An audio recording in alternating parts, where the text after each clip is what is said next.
So why are people born instead of Buddhist? In Tibet, they began to register and regulate the Buddhist schools in such a way that a lot of people, like I had my grandfather's name was JT, and it was short for J. Tsongkhapa, and it was because his mother saw his blonde hair and thought that he would do to us what J. Tsongkhapa did, which was begin the process of saying, this is a defined practice. In order to practice it, you need to either be a monastic or pay a tax.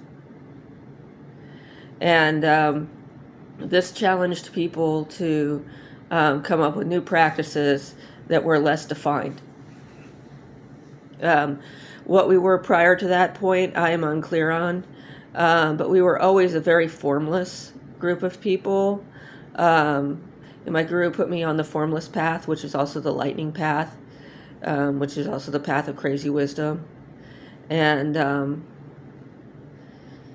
he actually put me under a samaya, or an oath, to remain crazy.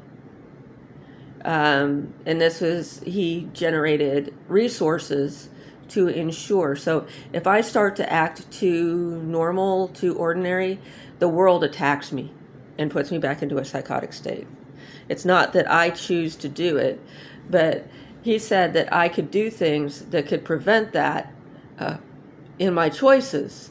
But, you know, I'm still struggling with pride and stuff like that. Yeah, if I acted, and then finding also the limitations, because I don't want to spend my time in a long-term care facility. I want to be out in the world. I understand that there's people that, the hospital's pretty nice, I think, compared to like Evansville.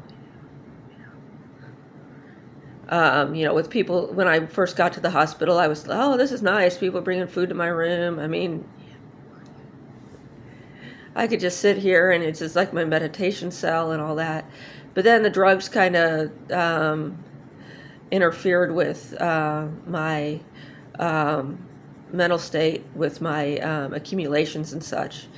And, it became a little less fun. But I spent a lot of time just laying on my back on my bed, just staring at the ceiling, not doing anything at all, kind of avoiding people. And so I decided to buy the remaining 2 books of Nima Drachma. So I got 4. One was a sadhana, and one was, I think, a translation of an original text. So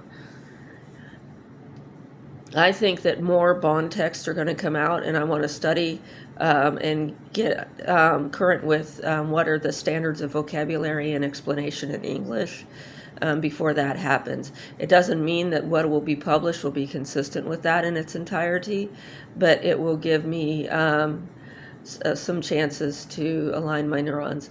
I had a thought that Tenzin Wangyal Rinpoche said, "You're not going to turn into me." And I was like, yeah, I know. I had that thought yesterday. I was trying to study and trying to assimilate the information. But I also feel like my guru may have transmitted something to him similar to that he transmitted something to me. And that he may actually have one of the organs that used to belong to my guru. So, I don't know what all they transfer. He may have been the one who got his thymus. So, that is, and I had just heard my guru go, I got his thyroid. So, not the same thing, but I think I get more of his attitude.